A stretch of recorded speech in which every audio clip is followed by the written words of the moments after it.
Not every East Texas family gets to spend time with their loved ones during the holiday season, especially if a member is actively serving or has lost their life while serving in the military. Today, though, Wreaths Across America, our troops are honored with their dedication. I caught up with a mother who is remembering her son after he was killed in action 12 years ago.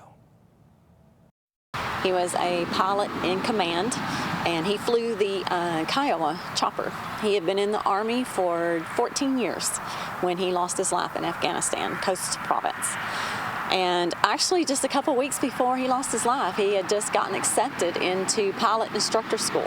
Brad Gaudet was an East Texas native who became a chief warrant officer on a second level. Rhonda Owens is now a Gold Star mother of Gaudet, and she's taking part of Wreaths Across America in her son's memory. We recognize the sacrifice that they gave. You know, when they signed up to serve the military, they didn't get a guarantee that they weren't going to be in a life or death situation.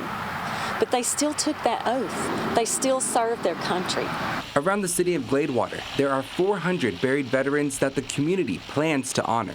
There's lots of World War I, Korean War, World War II. We have some more current conflicts that we have sacrificed some of our hometown people for. Over at the Gladewater Memorial Park, red flags are placed on the graves that will receive a wreath. Lois Reed says it's an honor for the city to take part in this event, and that it's also personal to her. My father-in-law is buried out here, and he was a World War II veteran, and so it will be an honor to place a wreath on his tombstone.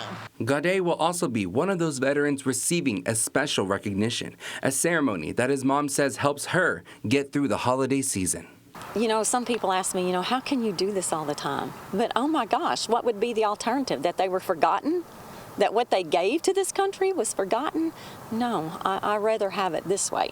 And not just for myself, but like I said, for all the other veterans that came back home too. Because when they served, their families served too. Now, the event was held earlier this morning, and the Chamber of Commerce sent us this picture of this ceremony. The executive director says each veteran's name was called out, and a prayer and a moment of silence was held in their memory.